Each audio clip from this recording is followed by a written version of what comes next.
So let me tell you about Reverend Jerry Troyer.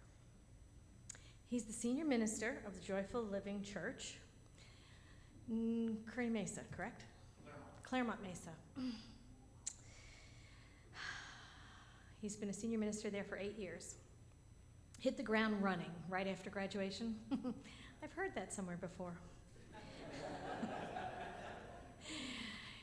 He's been in our movement for over 20 years. And he's a San Diego native. I think that is so cool. There's so few of them around. A Mercy Hospital baby. How very awesome. He's a wonderful speaker. He's a wonderful minister. And he's an author of the book Coming Out to Ourselves, which is over there and not here. Do you have a copy? Oh, good. Okay. I said I'd put one right here in the lectern, and it's not here, because I was going to say, here it is.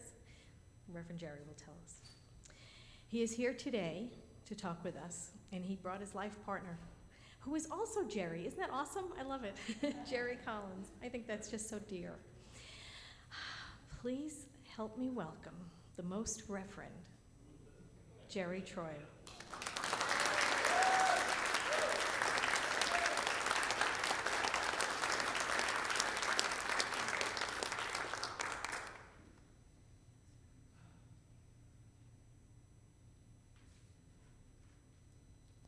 Good morning. Thank you, Reverend Patty, and thank you for the invitation and the opportunity to be with you this morning. It's great to see you all. Divine timing is the most amazing thing, and Rick Henry is not an old friend. He is a friend of long standing who I have not seen in quite some time. So you and your team, your music was just extraordinary. Thank you so much for that. It was wonderful. So my topic for this morning is We Need a Little Christmas, Discovering the Christ Within. So I invite you to go with me for just a minute and think about the experience of Christmas or Hanukkah or Kwanzaa or whatever holiday it is that you celebrate the last 10 days or so of December. And whether you decorate the house or not, whether you exchange gifts or not, whether you get really involved in that or not, there's that feeling of excitement. And maybe there are no gifts under the tree, maybe you don't do that, but if we allow ourselves, there's that feeling of excitement, of anticipation, of joy, of the lights that are outside, and the kiddos, if you have any children in your life, their excitement, if we allow it to, rubs off on us. There's that anticipation. There are the wonderful things that we do at church to get ready and the holiday-related things, special music and gatherings and so forth. There's that anticipation and that joy and that remembrance that we are the Christ. We remember that Christ was not Jesus' last name. He was Jesus the Christ, just like Patty the Christ, and Rick the Christ, and John the Christ, and Jerry the Christ. So we do that, and at some point, maybe you do it at Epiphany, or New Year's Day, maybe you do it at Epiphany, maybe you do it later in the month, maybe you haven't done it yet, and that's okay, but at some point, we pack everything up and put it away. Do we also pack up this remembrance that we are the Christ? So that's what I'm talking about this morning. Now, you know this.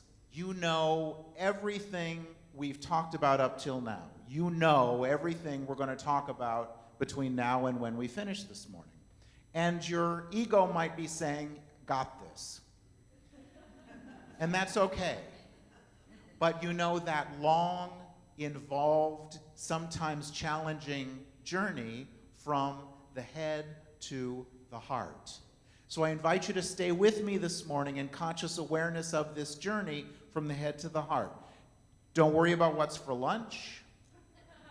Don't worry about how your Powerball numbers did last night. Unless you were in Florida this week, you did not get all 6 numbers. If you got any of the numbers, Reverend Patty will be happy to take your tithe check after the service. Just want to clarify that. The point being, stay with me on this because we're going to open our hearts this morning and feel about things we might not have felt about for a little while. Deep breath with me. So what do we mean by the Christ consciousness? We mean that consciousness that Jesus had. We recognize him as the great example, not the great exception. You might have a perception of him as a loving, kind, and nurturing person, and what we read in Matthew and in the first 4 books of the New Testament, he was that, but he also knew and spoke his truth. You might remember in John 2, verse 4, there was that experience at the wedding. And Jesus and his mother were at a wedding, and they were getting ready to run out of wine, and Jesus' mother went to him and said, this is all paraphrased, by the way, but you'll get the point. They're running out of wine, and Jesus' response was, "Mother, I got this. My hour has not yet come." So he spoke his truth. He knew who he was, and he spoke his truth. Jesus said, "Greater than these things will you do." He did not say, "Do not try this at home." He never said that. Sometimes we forget about the most amazing prosperity promises in Matthew. In the first 4 books of the New Testament, there is nothing about limitation or struggle or any of that. It is ask, seek, and knock, period. Not if you ate all your vegetables, not if you've been a good boy, none of that. So, and whether you believe that Jesus was a person that walked on the face of the earth and so forth, or you believe this is mystical teaching or whatever, that's fine either way, but just stay with me on this. In the Science of Mind textbook, Ernest Holmes said, "We do believe that in the unique personage of Jesus, this Christ was more fully orbed than in anyone of whom we have record. We do believe that in the person of Jesus, more of God was manifest. We also believe that Christ comes alike to each and all. There is no one particular man predestined to become the Christ. We must understand that Christ is not a person, but a principle. As the human gives way to the divine in all people, they become the Christ." So what does life look like when we are expressing and experiencing this consciousness of the Christ? To me, it means that every area of my life works, and not only works, but works fantastically, absolutely perfectly, starting with my financial abundance. So, get up in the morning. I want to go to Hawaii. So I call 6 of my BFFs, my best forever friends, and say, "We're having dinner tonight, the Hilton, Waikoloa Village on the big island of Hawaii. Call in sick, whatever you need to do, pack your stuff, we're gonna go, and you call the airline and you put the trip for everybody on your debit card." So that's money to do that Edwin Gaines says, all the money we can spend. So whenever we want to do it, whatever we want to do, we can do it. This Christ consciousness experience also means love, the relationships with one another in my life, because you got to have the BFFs, the best forever friends, to be able to go and do this. Plus the perfect health, plus the job, whatever the job is, taking care of the house, taking care of the kids, 9 to 5, Monday through Friday, whatever you do, that you do what you do because you love it, not because you have to, and not because of the envelope that you get every 2 weeks. This Christ consciousness, this in the expression, experience, and essence of spirit in every area of our lives. So why is this not our experience? Why don't we have this in every area of our lives? When we first got here, when we were first born, we got here with a clean slate. No ideas, no beliefs, no history, no nothing. It just was what it was. And as we grew up, the people in our lives taught us how life is and how life is supposed to be. Lee Jampolsky wrote a great little book called Smile for No Good Reason. And he talks about toddler wisdom. And if you've ever spent any time with a 3 or 4 or 5-year-old, you know that they've got how life is. And he talks about 3 concepts of toddler wisdom. The first being, all gone, you're eating lunch, and you're finished with lunch. All gone, I'm gonna go play, let me know when dinner's ready. Not, okay, what are we gonna eat for dinner? What are we having for breakfast? Will there be lunch tomorrow? No, just all gone. Absolute knowing, absolute trusting that that's done, but the next wonderful experience is going to happen. All gone, bye-bye, not, when will I see you again? Will there be someone else? Just bye-bye, see you next time I see you. And the best one, in my opinion, is whoopsie.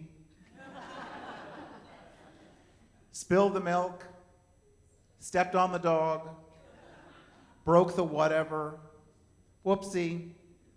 Okay, cleaned it up. Now what are we going to do? Not, for the love of God, how stupid could I have been 20 years later that I stepped on the dog?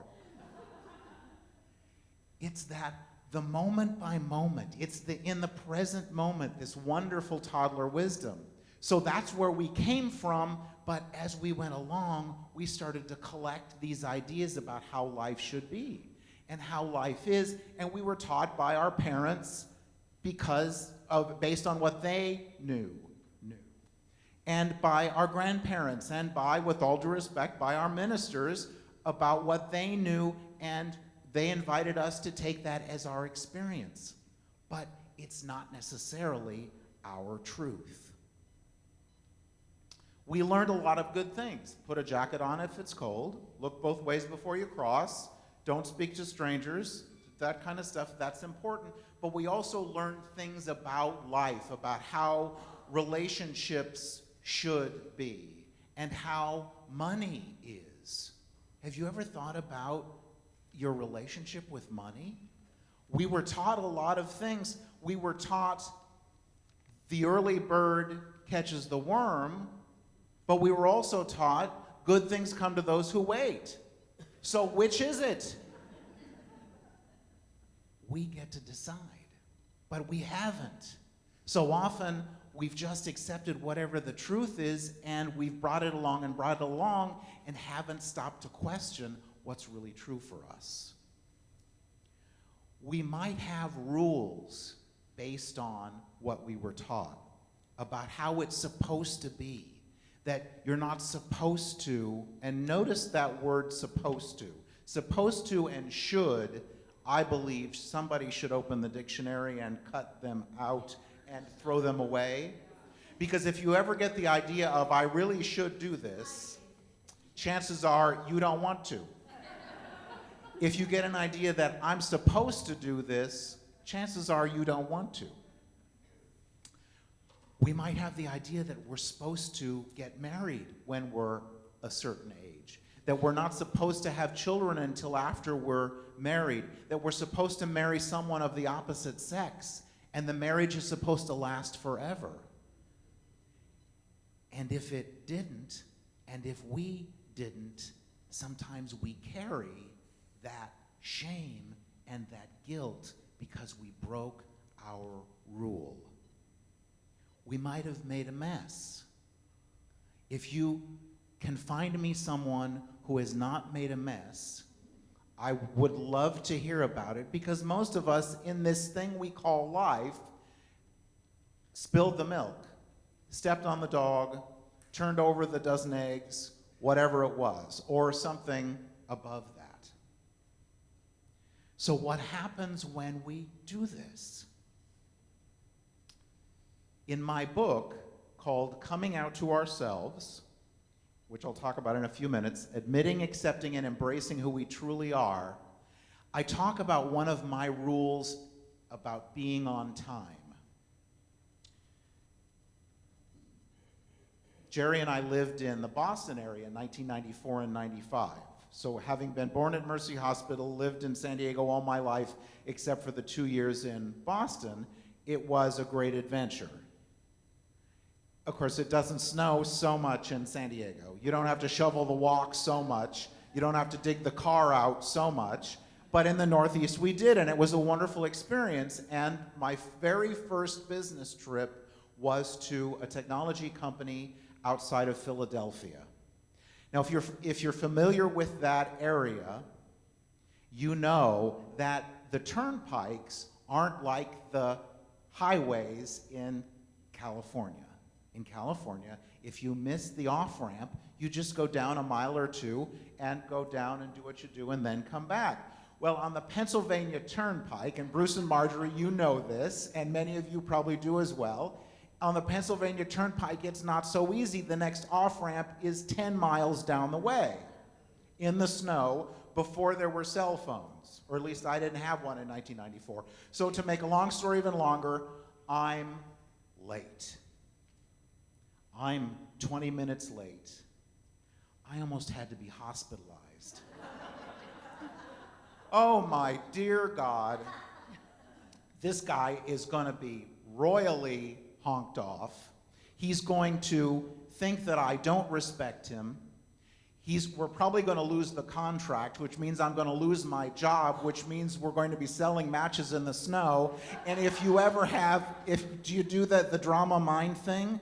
Oh, totally. So I get there almost crawling on my knees, and the man says, it's snowing. It's no big deal. They always run late when it's snowing.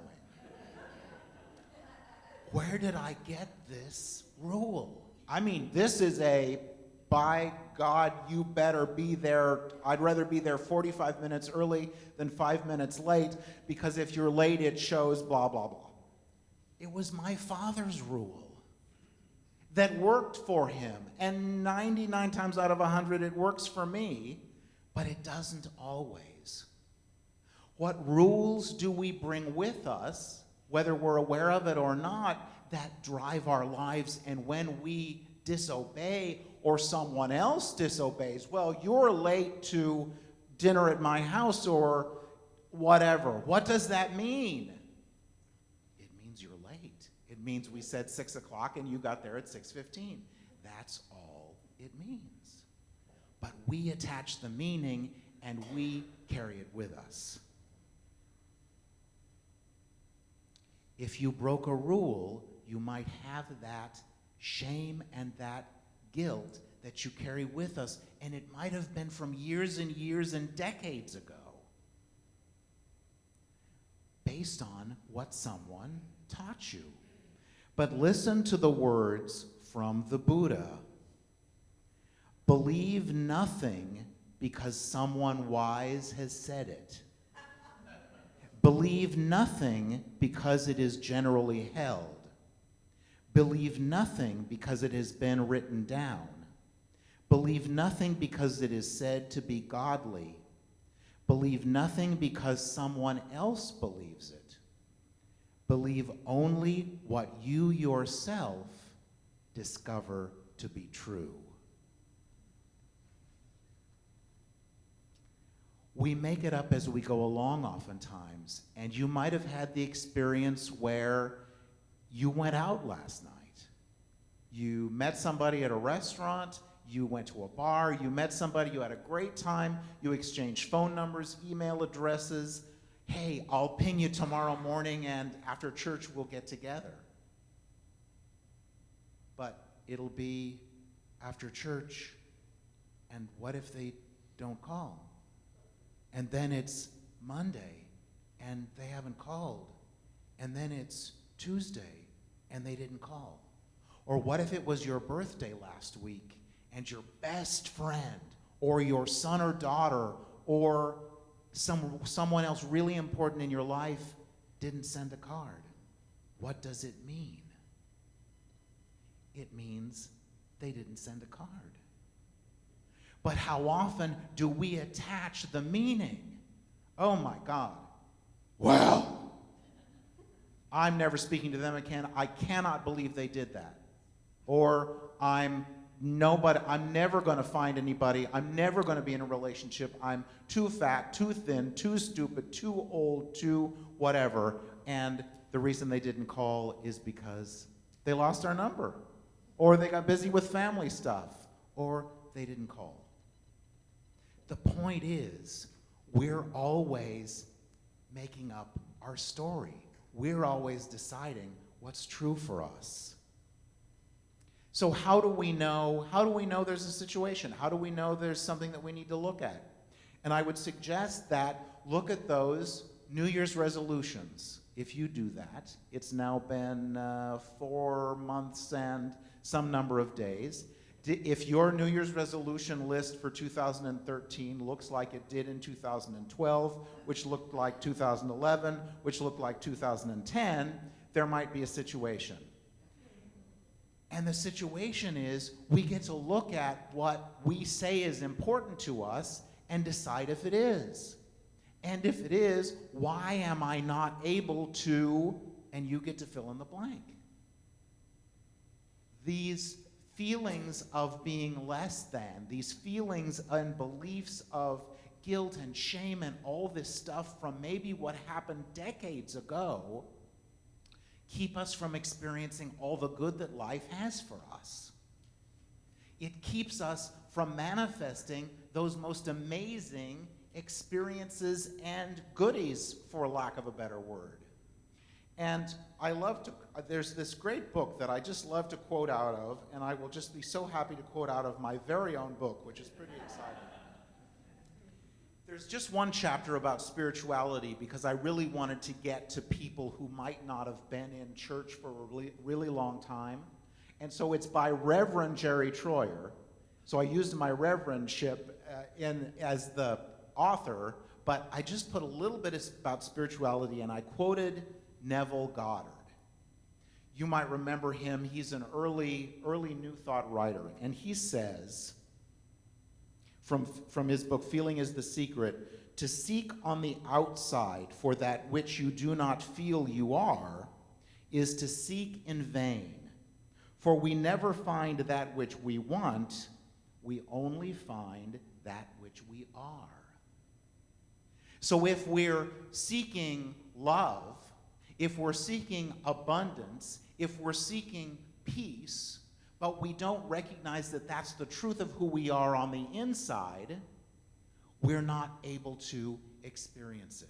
And so often what keeps us from recognizing that that's the truth of us is these feelings, are these feelings. So how do we get back to the expression and the experience of the Christ consciousness? We come out. As I say that, it sounds like I'm talking to the gay and lesbian community. And that's, as you know, that's what we say when we tell the world and ultimately ourselves that this is the truth of who we are. But I would suggest that there is an opportunity for all of us, and the coming out process means admitting, accepting, and embracing who we truly are. The perfect example of this is some friends and I had the opportunity to go to see a taping of the Dr. Phil show several months ago in Los Angeles. And it was very cool, and we're sitting there, and the guests on the first show that we saw were two 14-year-old girls. And they'd been posting on Facebook and Twitter and the other social media some less than appropriate photos of themselves and some less than appropriate comments about themselves. And the parents, ideally or understandably, were very upset. And so they came to Dr. Phil to try and figure out what's going on here. And so he was talking with the girls and he was talking with the parents, and he interviewed both girls, and both of them said, "I'm just looking for someone to love me." And what Dr. Phil didn't connect, and I wanted to raise my hand and say, "Yo, you missed this," but considering it's his show, I decided it might not have been a good thing. What he didn't tie together was that both girls had been adopted. And so very possibly their belief was their birth parents threw them away. And so I have to go find somebody that will love me because my birth parents never did. What if they changed their story? What if they changed their story to be, my birth parents loved me so much and recognized that they couldn't take care of me the way I deserved to be taken care of, so they gave me to a family that could. We never know all the details about a situation. All we know is what we saw. And because it's always our story, we can change it. And we can change it into a story that works for us and opens our hearts and allows us to see that we were always loved. We were always loved, but it's our story. So this coming out process is allowing ourselves to look at those beliefs and feelings that no longer serve us, that aren't the truth for us, and maybe that really did happen. That big mess, whatever the mess was, maybe it did happen. What can we do with it? We can forgive it. So my workshop this afternoon, we're going to look at our stories about ourselves, about others, about God. We know that Spirit, the universe, our higher power, is a power, not a personality. We know, that always responds to us as we believe. Those are power greater than we are, and we can use it. We know that. The ongoing process is to just make sure that the trench between the head and the heart is clear so that we feel that no one is holding anything against us except ourselves. And as we allow ourselves to come out, to clear this, to heal this, to forgive this, life changes in the most amazing ways. We return to the expression and experience of the Christ consciousness in the remembrance that life, so life with a lowercase l and life with an uppercase L, always says yes. You remember the old story about going to the waterfall with the teaspoon, and you fill the teaspoon, and life doesn't say, Spirit doesn't say, wait a minute, that's not good enough for you. Life says, okay, and it's full. You can go with the teaspoon, you can go with the 55-gallon drum, you can go with the double-bellied tanker. And life always says yes. Life doesn't say, sorry, you're up to your limit this month, you got to come back. Life doesn't say, up. I remember when in 1974 when you get to fill in the blank. Life doesn't say that to us. Life says yes. And so as we go through this process, we say, yes, thank you, and more please. So your homework for this week is to allow yourself to remember that you are the Christ. How would our lives look different if we were consciously aware that we are the Christ, that we're the beloved of God, not anyway. Not anyway, but period. So with that in mind, join me in the light for just a moment.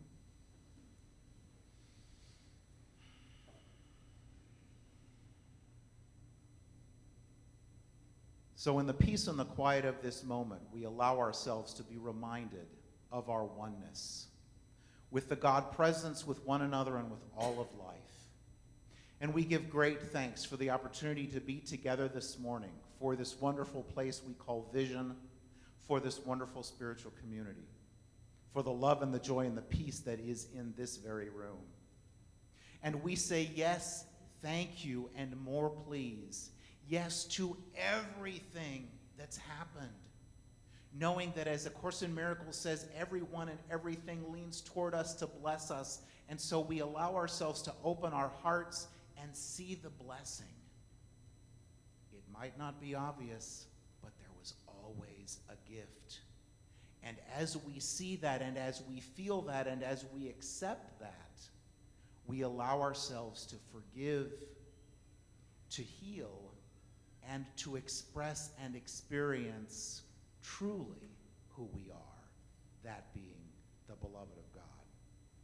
For our time together, we give great thanks. Together we say, and so it is. Namaste. Thank you.